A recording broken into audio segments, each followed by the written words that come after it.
दोस्तों, अंतर थी उद्भवेली लागणी की टीम की ओर से नमस्कार। आज की कहानी हमें ये सोचने पर मजबूर कर देगी कि हम दूसरों को देखकर कितनी जल्दी अपनी राय बना लेते हैं। हम अक्सर लोगों के बाहरी आवरण को देखकर उनके भीतर चल रहे तूफान का अंदाजा नहीं लगा पाते।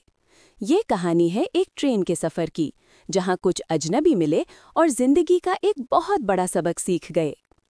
कहानी की शुरुआत होती है मुंबई से जाने वाली एक एक्सप्रेस ट्रेन के एसी कोच से। ट्रेन अपनी रफ्तार पकड़ चुकी थी। खिड़की के बाहर बारिश की हल्की फुहारें पड़ रही थीं। उसी डिब्बे में एक 25 साल का नौजवान, जिसका नाम सुमित था, अपने बूढ़े पिता के साथ बैठा हुआ था। सुमित खिड़की वाली सीट पर था। उसके चेहरे पर एक अजीब सी मासूमियत और उत्साह था, जो उसकी उम्र के हिसाब से थोड़ा बेमेल लग रहा था।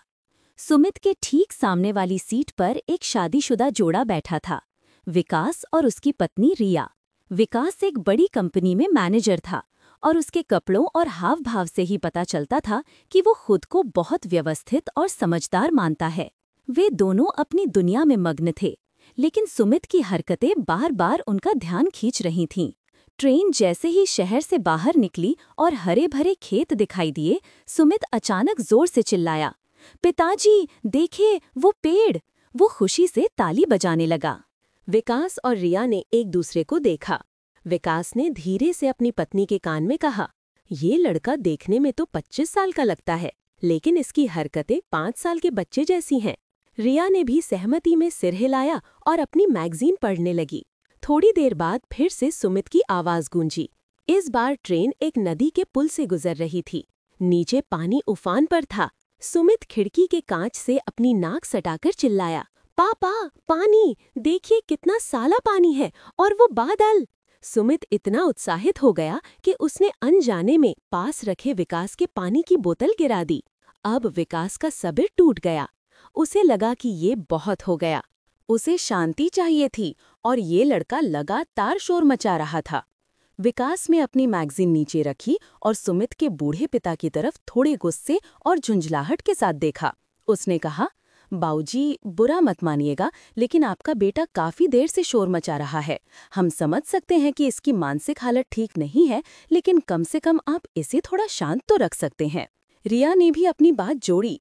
हाँ अंकल, मुंबई में बहुत अच्छे न्यूरोलॉजिस्ट और मनोचिकित्सक है। आपको इसे किसी मेंटल हॉस्पिटल या अच्छे स्पेशलिस्ट को दिखाना चाहिए। इस उम्र में ऐसी हरकतें। डिब्बे में सन्नाटा छा गया। बाकी यात्री भी अब उन लोगों की तरफ देख रहे थे। सबको लगा कि अब बूढ़ा पिता या तो शर्मिंदा होगा या फिर गुस्से में जवाब देगा। लेकिन सुमित के पिता के चेहरे पर एक बहुत ही गहरी शांति और हल्की सी उदासी थी। उन्होंने एक पल के लिए अपने बेटे सुमित को देखा, जो अभी भी खिड़की के बाहर इंद्रधनुष को देखकर मंत्रमुग्ध था। विकास थोड़ा हैरान हुआ। अच्छा, तो डॉक्टर ने क्या कहा? बूढ़े पिता ने मुस्कुराते हुए कहा, बेटा, सुमित का दिमागी संतुलन बिल्कुल ठीक है। दरअसल सुमित जन्म से अंधा था। आज उसकी जिंदगी में वो दिन आया है जब उसकी आंखों का ऑपरेशन सफल हुआ। 25 सालों के अंधेरे के बाद आज सुबह ही उसकी आंखों की पट्टी खुली है। वो पेड़, वो बारिश, वो बादल, जिन्हें देखकर आप और हम शायद बोर हो चुके हैं या जिन्हें हम नज़रअंदाज कर देते हैं, मेरा बेटा उन्हें जिंदगी में पहली बार देख रहा है। पिता की बात सुनकर डिब्बे में ऐसा सन्नाटा छा गया कि शायद सुई गिरने की आवाज भी सुनाई दे जाती।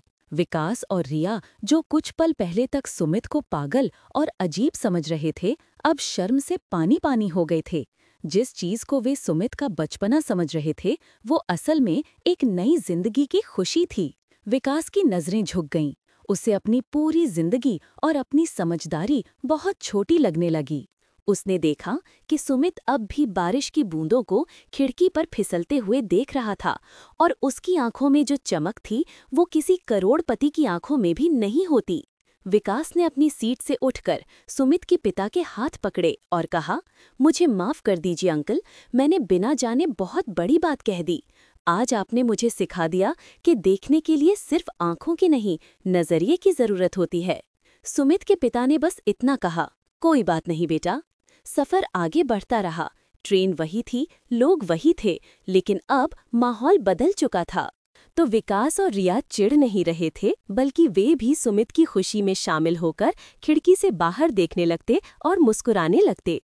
उस दिन उस ट्रेन के डिब्बे में सिर्फ सुमित को ही नई आंखें नहीं मिली थीं, बल्कि विकास और रिया को भी दुनिया देखने का एक नया नजरिया मिल गया था।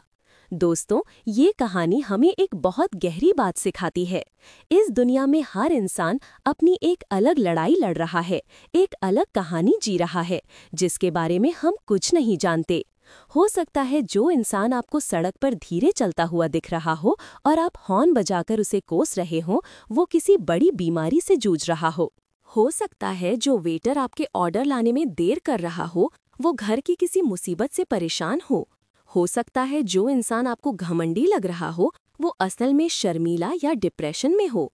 निर्णय लेना बहुत आसान है, लेकिन समझना बहुत मुश्किल, क्योंकि सच अक्सर खिड़की के उस पार होता है, जिसे देखने के लिए हमें अपने अहंकार का पर्दा हटाना पड़ता है। अंतर थी उद्भवेली लागणी की टीम की ओर से बस इतना ही। दूसरों के प्रति दयालु बने, क्योंकि हर कोई एक मुश्किल जंग लड़ रहा है। शुक्रिया और नमस्कार।